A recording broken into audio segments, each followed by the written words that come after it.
Cinderella. Gonzaga once again has proven they are legit. Gonzaga is all aces in 2 games in Vegas and will play Michigan for the Players Era title for the grand prize of $1 million. Also, we thought you might enjoy something to listen to this morning that didn't have 4 minutes of ads. This is Free Ira Brown.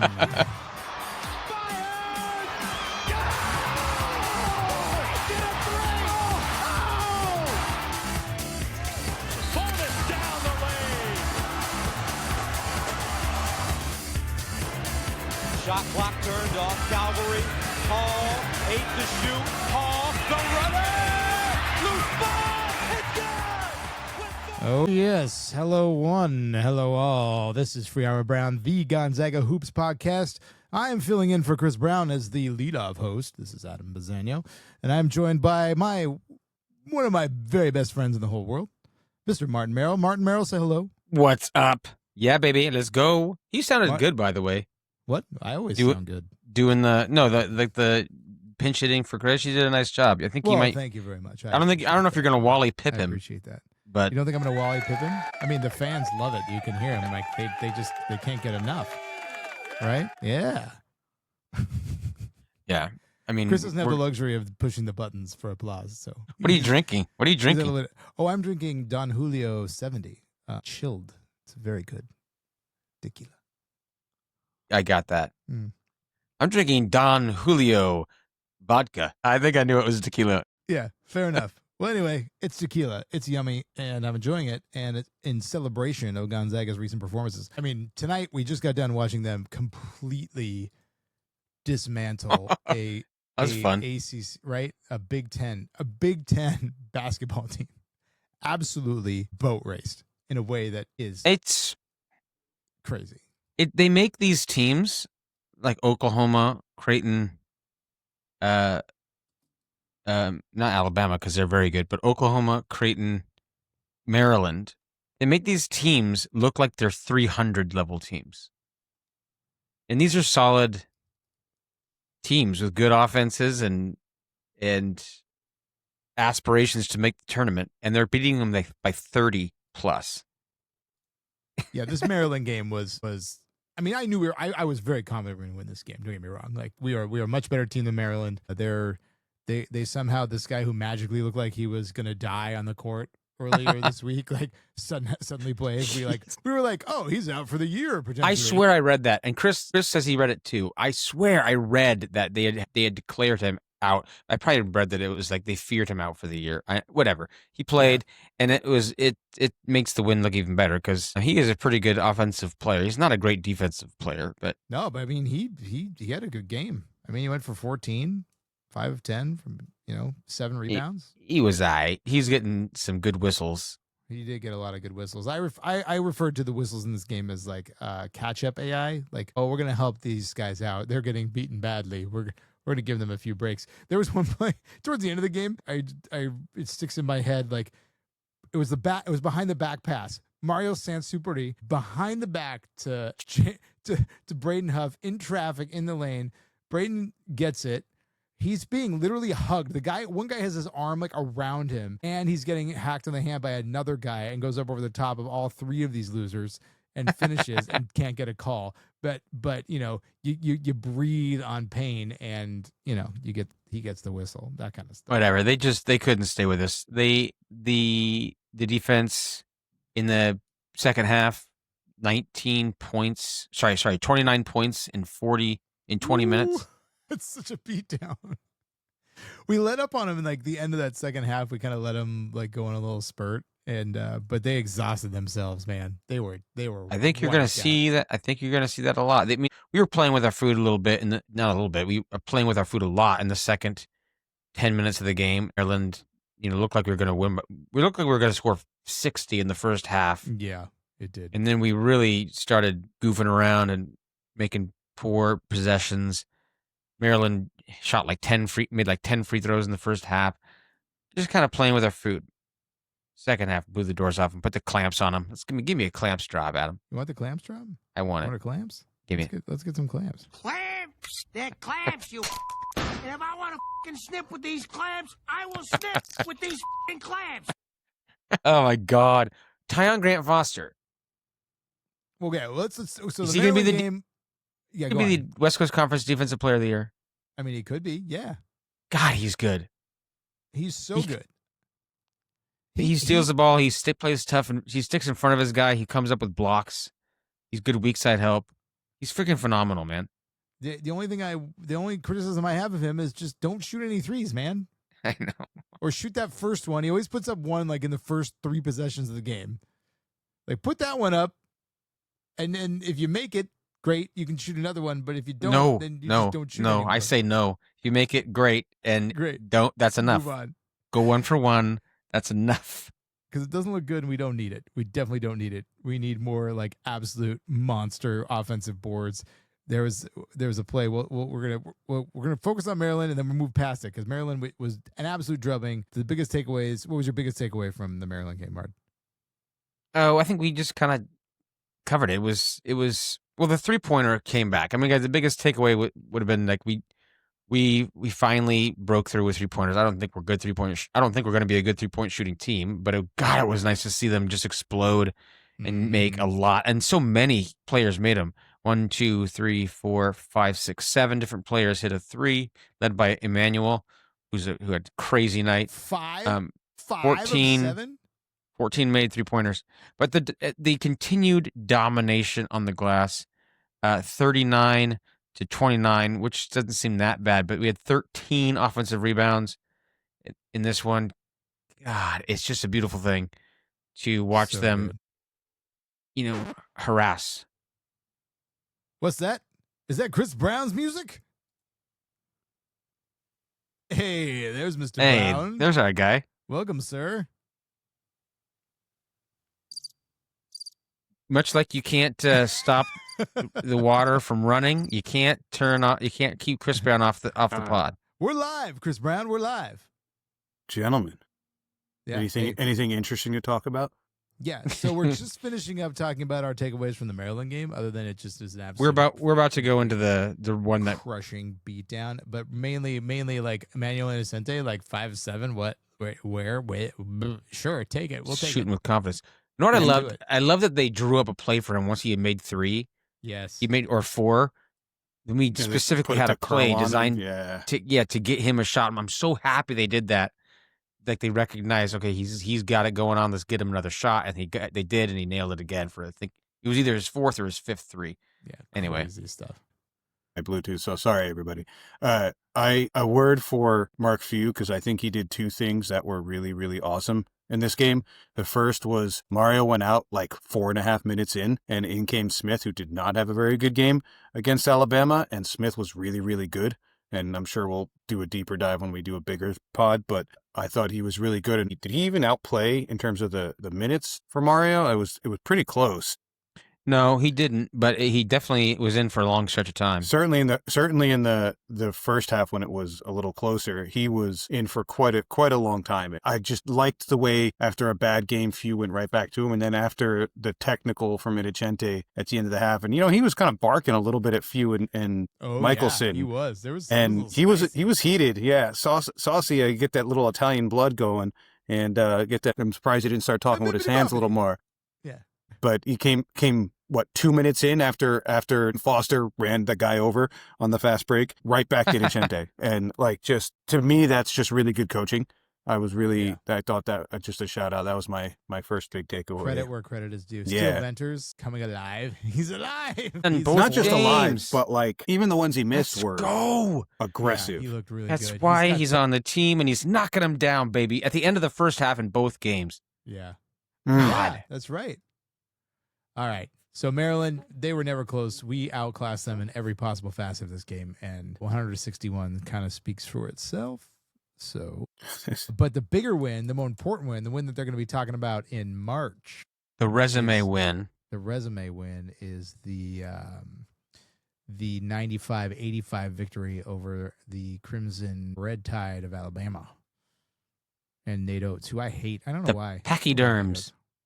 The what? The Pachyderms. Yeah, okay.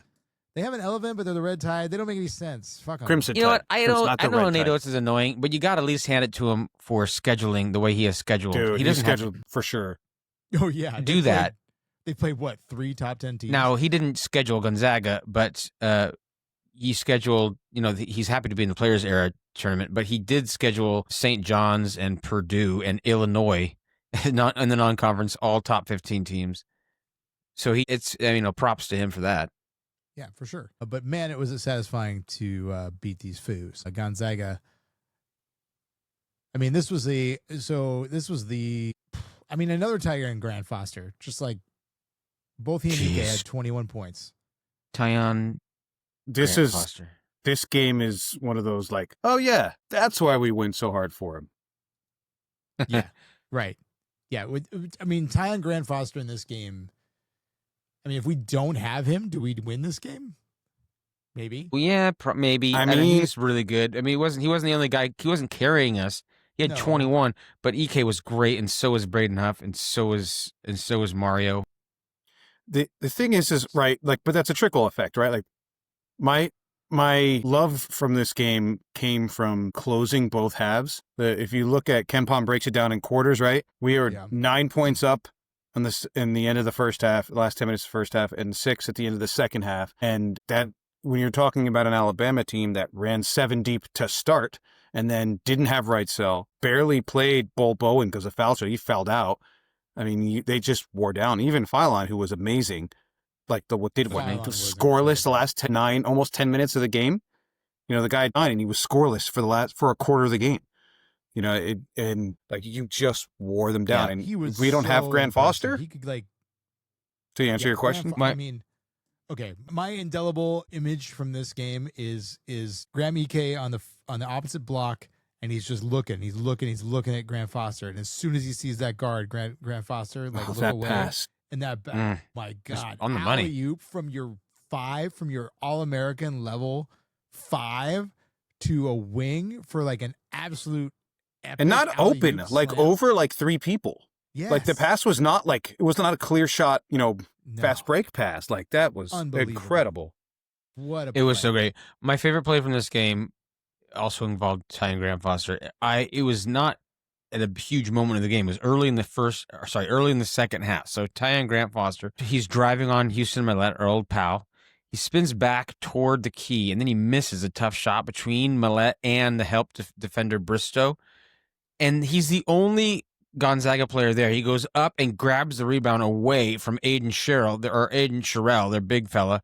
And then he puts it back in after Sherrill's just like hanging over the top of him. I thought they were going to call. I thought they were going to call a foul on him, but they think they didn't. He was like all over Tyon Grant Foster's back. He was surrounded by Millett, Bristow, Holloway, and Sherrill, and he was the only one there. And he bullied them all for that rebound, especially their biggest guy, Sherrill. And then Sherrill is on the floor with his palms up, as if he's complaining about something, like not getting a call. I was fouling him. Dude, you just got outworked. Be a man and go be like Tyon next time. Like that was such a manly rebound and put back by Tyon. I freaking loved that play. Was that the one where like he there was one offensive rebound where he's like got it, and like 2 other guys fell down. Mm-hmm. Yeah, it was that one. I think he got his own rebound. I think it was. It was his own. He had no business getting it, and 2 guys were on the floor around him. Like he smote them to the mountainside. If you're nice, smote his ruin upon the mountain. Yes. If you're a fan of Alabama, you just are beside yourself with frustration about how because they've had rebounding problems before this game, but you just couldn't keep Gonzaga off the glass. 20 offensive boards for Gonzaga. 46.5% good or bad? It's unfreaking believable. It's like that's what Houston does every year, but Houston can't shoot and make shots. They just get all their misses and put it back in. But we are blending extremely high offensive rebounding statistics with also good shooting. Yeah, it's incredible what they're doing. God, that was a fun game. It was so exciting. It was so fun. That stretch at the end, around the 4-minute mark. Yeah, I've got it right here. So there was probability. So there's at 15 minutes left in the second half, they went on a 10-0 run, and got the win probability for them to about 55. We brought it back up a little bit. And then with about, looks like about 7-ish minutes left, they got it down all the way down to 51%, our win probability. So at that point, it was a 50-50 game. Gonzaga immediately goes on a 17-3 run.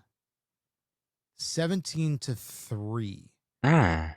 This is like one of the steepest things I've ever seen in one of these win probability graphs. By 3 minutes left in the game, we were at 99%. So in a 4-minute stretch, we absolutely clamped on them and then went on an absolute scoring spree and shut down Phylon. He couldn't get anything going, and we just ended them. Like, we made the decision like, oh, you're not scoring anymore. Clamps. The clamps. That's the sound of them clamping down. Maybe you should give him the clamps. Yeah. Should definitely give him the clamps. Anyway, I think Ty and Graham Foster referred to it as putting the padlocks on him, which I also liked in the post-game presser. Yep, that's good. Yeah, that was a cool quote. Anyway, Chris, what was your favorite thing? Man, from that game. Is it weird that it feels so damn long ago when it was 24? Do you think, does Houston Millette send the therapy bill directly to the Gonzaga SID? Or does it have to go through an FSA? Or like Houston Millette, who got a bag from Pepperdine, transferring from Pepperdine to go to Alabama, 26 minutes on the floor, no points, missed both his shots, both threes, one offensive board, one defensive board, and basically nothing else. Not basically, nothing else. Oof. I award Like- you 0 points. And may God have mercy on your soul. Like, just, yeah. Well, Phylon had no significant help. I mean, he had 3 other guys in double figures, but he was having to do too much heavy lifting, and he burnt out.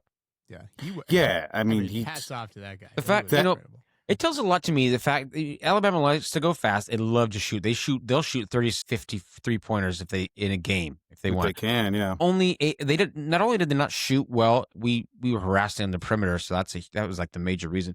They only shot 29 3-pointers. They were getting it. I think that was a combination. They were getting it inside and shooting really high percentage from 2, especially the first half.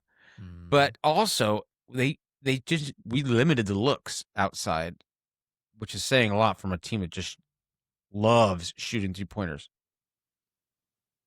Yeah, I mean, it's not only that, but we were limiting the number of looks, and they just, some of them they missed that were open, but man, the Gonzaga defense, like, it feels weird to say when you gave up 85 points, but they really defended that well. Like Gonzaga, there were a lot of possessions in this game. I mean, that's sure, but like, the yeah, I'm just looking at it on the points per surface. It possessions feels were weird to say, 1-1. but yeah, It does, but I mean, it's Alabama's offenses. I mean, really, and when really Alabama good. at one point was like, I don't remember the exact number, but it's at one point in very close to the end of the first half, they were something like 13 of 16 from 2 or something absurd like that.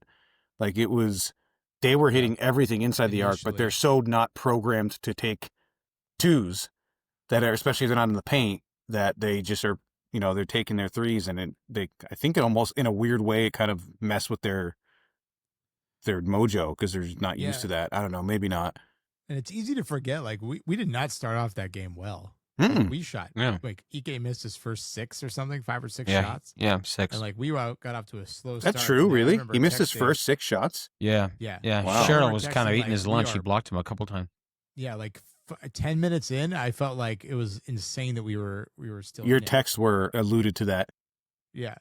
Remember what I texted you guys before the game? I said, I just got to remember, we start slow a lot, and I have to not freak out that we might be behind after 10 minutes, but I'm going to freak out. And that's exactly what happened. Spoilers. That's exactly what happened. They started slow, only scored 15 points in the first 10 minutes. They started slow. They were behind, but they never got far behind. I think the biggest was 7 points, or maybe just 6 points. But yeah, Like, boy, do I love that. once they got it going, they just really got it going. 80 Yeah. points in the final 30 minutes. I'll have to see if we can find a way to track Evan Maya and see how many times you have kill shots for each team in a game. Can I just Because that can't be love common. on Graham Ike for a second? Please. He is so goddamn good. He is so good. He didn't have he has the ball in his hands all the time. And Alabama was throwing doubles at him constantly. Sometimes right when he got the ball, and sometimes they'd wait and it'd come late. He didn't turn the ball over once against Alabama. He didn't turn the ball over once against Maryland. He had zero splits turnovers there too. Wow. Yeah. He had 0 turnovers. He had 33 minutes against Alabama, and he had 26 minutes. It's 59 minutes, no turnovers. It's insane. His turnover rate is under 10%. 7 assists in the 2 games from EK. He's so calm, and he, by the way, 6 fouls while playing good defense. 3 fouls in each game. The guy's not in foul trouble. We get in technicals, and it's because of Innocente, and it's not because of EK. He got a flagrant. Give him his credit. He got his flagrant. Yeah, he did get a flagrant. You knew they were going to call that. The announcer, who's the color commentator, whatever. He's like, that's not going to be called. Greg Anthony. Anthony, that's right. I was like, yes, it is. It absolutely is. You got to think like a ref, because he thinks like a player, and as a player, he's like, whatever. It's just for some physical. No, but that's he's 2 hands shoved into his neck. Like that's it was easily. Anyway, I don't want to end on a downer for EK getting a flagrant, but he is so good. He's so good. He's hitting shots that that he didn't hit last year. Like he's hitting that he's being able to step out further and fadeaways. His fadeaways are actually going in this time. They look good. They look friggin' smooth. And if a guy who can bang like that in the inside and pass out of double teams can also step out and hit a fadeaway, forget about it. And then he's hitting 41% from beyond the arc. Sure, it's only 5 of 12, but you can't leave him alone out there. And if you're looking at EK, like, okay, we got double EK. Well, and then Huff is in there, who shot 16 for 20 from 2-point range in the 2 games. 16 for 20. So good. God, he was good. He had a couple games early this season against whatever where he had that game and he was like 6 of 17. He didn't shoot the ball super well in his first couple games this season. He has figured it out. I mean, we talked about the 3-point shooting being a problem, but now I'm looking at this like we've got 1, 2, 3, 4 guys over 38% from beyond the arc, like rotation guys. I mean, Fogel is Fogel, and I can get to Fogel if we want. There was my favorite line in the Maryland game. The color commentary is like, "Well, he's certainly not bashful." There's an old line, and I don't remember if it was from like the old Grantland days with Bill Simmons, but somebody had an article somewhere where they were talking about Antoine Walker, if you remember him, and they just called him Antoine (parentheses) shot Walker, and that was the first thing I thought of when Fogel came in. It was just Davis shot Fogel, like he is. That step back 3-pointer he tried was so absurd. Like, what are you doing? He's doing him, but he's keeping his point per minute thing going though. 8.6 minutes. He gets in there and he scores points. He was great. I love Fogel. New plan for Steel Venters. Don't play him against anyone that's not a top 100 team, because his two games this season that he hasn't made a 3 have been Southern Utah and Texas Southern. But he is 8 of 15 in his last in Vegas. He's feeling it. Yeah, I'll take another 4 tomorrow. Against Tier A competition, he's hitting 46%. He's 6 for 13. That's okay. Yeah, we'll take that. We'll take another 4 from 3 him. times on Sunday. Really. Should we talk about Michigan? Oh yeah, we probably should. So Gonzaga with their 2 wins and with a rather impressive margin of victory over both those teams, has advanced to the final game to, as I mentioned before, to fight Michigan for $1 million. If they lose the game, they'll get $500,000, which doesn't have the same ring to it. No, it seems pretty lame. They better win. But this Michigan team is pretty good. Maybe we ought to talk about how good in a patented Free Hour Brown tale of the tape. Fresh KenPom numbers. Gonzaga is now number uno in the country. Number 1. 94.2 points. 94.2 points per game. 16th in the country. Michigan Wolverines, KenPom number 4, 90.6 points per game. That's 30.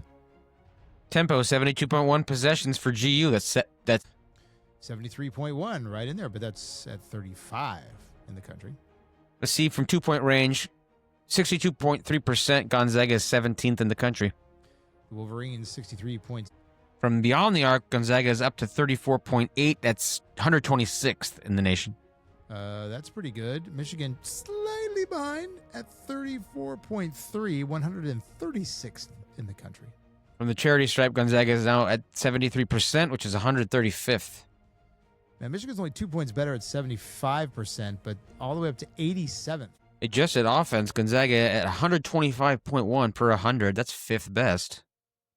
The Wolverines are at 121.1. That's 18th in the country. And on defense, Gonzaga is at 92.3 points per 100 possessions. That's 4th best. Man, these is strength on strength. Michigan is at 90.5 points per 100 possessions on defense. That's number one in the nation. Turnovers, Gonzaga 10.2 a game. That's 14.1%, which is 44th best in the country. That's pretty good and a lot better than 14.6 that the Wolverines are giving up. That's 17.9% of their possessions in a turnover. 183rd in the country. Something to watch. And when Gonzaga misses a shot, they get the rebound 40.9% of the time, which is 16th best. That's awfully darn good. Michigan at 38.3. That's 38th percent in this wonderful nation of ours. Let's go. Let's do it. Man, this is a great matchup. So what do we think about this Michigan Does it not team? scare you guys? I don't really like this matchup for us, to be honest. It is quite tough. They are big, beefy boys. Their top three guys are all front court guys. Morez Johnson is awesome, and Ade Mara is a huge person. 7'3", 255, blocks a ton of shots. 7'3", 255. Axel Lindenborg is their highest offensive rating guy. He's also their top scorer, and they have tons of size. So it's going to be a massive test. The biggest front court test Gonzaga will face all year easily, unless they maybe play Purdue or like themselves in the bizarro world. Was it Universe Gonzaga? Was it Lindenborg who, in the TNT set, said that he thinks Michigan is by far the best front court in the country? Did he say by far? He sure did. Ooh, let's put that on the bulletin board for the. Sure, but also like, who are the type of players that have given EK the most trouble? Big, those big, long, rangy, the St. Mary's guys. And that was before he had fadeaway. It's I don't love the matchup because they're big and they're big and they're effective defensively, and they can realistically play a 6'9", 6'9", 7'3" front court with Lindenberg, Johnson at the 3-4, and then Mara obviously at the 5. That scares me. And they don't have to double. Like, they don't have to double our bigs. Almost every other team in the nation is going to have to double them with some frequency. This team can probably get away with not doubling them at all. They're not going to have to double. They hold opponents to under 36% from 2-point range. Not surprisingly, with that defense, they have they're really adept at rebounding, both limiting offensive glass and blocking shots. So it's going to be tough to score. They're going to be at limiting. Like, they're good. They're top 65, but maybe that's something we can exploit. I mean, maybe I'm grasping at straws a little bit. We have. Well, you seem like you're very morose, like you're very sad. Here's a problem. Here's a problem with Michigan. Their guards we're gonna swallow up their guards, I think. They're undersized fellas, and they turn the ball over. The turnovers are a big deal. And on the perimeter, we're gonna force some turnovers. Like, I hope we can run fast breaks a little bit better than we've run them in the last couple of games, because there seemed to be so like Elliot Cadeau leads them in assists. He gets about 5 a game. He also turns the ball over 3 times a game. So our guards are going to be bigger. I like that matchup. And don't forget, like, this is a Michigan team that took overtime to beat Wake Forest, who's 39th ranked. They just barely got by. They have not played an elite team yet. They have played a solid schedule for sure. Haven't played any chumps, and they've killed many teams, especially in this tournament. I mean, 40 points and 30-point wins, crazy. Yeah. But they have their best win is Auburn, and Auburn's they're okay, but You guys are much more comfortable. Like, I know their guards are a little undersized, but Cadeau's 6'1", like Burnett is 6'5", Gale's 6'5". Like, these are not shrimps. No. I think this is as close to like a toss. I just think it's a great matchup. Like, this is just a really going to be a close, hard fought basketball. it's going to be. I think it's going to be a lower scoring game. Yeah, I don't think we're getting no one's getting a 90 in this game. I don't think. I don't know if anyone's getting to 80. I mean, predicted possessions on Evan Mia is 73.8. So I mean, if that holds, we might get to 80. We should get to 80 if we play 73 possessions. I don't know. It might not be. It depends on the officiating, maybe. The line right now for Evan Mia is 1.1. Gonzaga favored. That's what the matchup predictor says. So close to a toss-up. Basically a toss-up. I mean, it just is an interesting matchup because that front line is so big. I mean, a lot of it will come down to, can we continue this hot shooting that we saw tonight from beyond the arc? Yeah, and can we own the glass? We have owned the glass in every game. If we continue to own the glass, it's going to be a huge challenge because they're big. But if we can have an edge in the glass, and I think is this game for AP number one. Does the winner of this game get number one? You think? No, that's not the way the AP works. No, they don't drop the number one unless the number one loses. There's no way. I would be surprised if we jump 11. No, we'll go into the AP. AP is so stupid. Yeah, that there's like a formula for it. If you lose, it doesn't matter if you lose to the number one team and you lose by 1 point on the last second shot, you're going to drop. And if you are the number one team, or if you win at all, you never drop, even if someone was more impressive than you. It's stupid. I hate the AP. It doesn't matter that we're not in the top 10. We are a top 5 team, so whatever. Yeah. But no, we're not going number one. The winner of this game does not go to number one. Purdue will be number one, no doubt about it. All right. Yeah, fine. I think that's fair. But I think as long as this is not a blowout to the bad way, I think we're top 5 coming into this for sure. I don't think so. What? I don't think so. You don't think we're going to jump to top 5? No, I think we are a top 5 team, win or lose. Oh yeah. I know that. I don't think we're going to see that reflected in the AP poll that comes out on whenever. Really? Day. I don't. It's too many people, especially if we lose. If we lose to Michigan, we'll go up a few spots, like 9. We've impressed a lot of people, surely and deservedly, but that's just not. The AP is a stupid system, and the people that vote in it are idiots. They don't pay attention. They just see, oh, what did you do? You won 2 and lost 1. Oh, one of them was against Alabama. Okay, I'm going to move you up twice. They won't jump to the top 5 if they lose to Michigan. They might not jump to the top 5 anyway. if they beat Michigan. If they win the whole thing, I bet you they are still out of the top 5. 5 maybe. I think you're nuts. I think 5 or 6. I think if we win, we're definitely top 5. But whatever. Maybe not number 1, but definitely top 5. Anyway. I've never talked this much about the AP in the last 10 years. I hate myself for doing it. Yeah. And it's so stupid. Mario, what's your prediction? We're going to win. We're going to win. It's going to be close. We're going to win 75-70. I love it. You know what's refreshing? That we closed out that Alabama game. We could not do that the last couple of years. Close out a flipping game.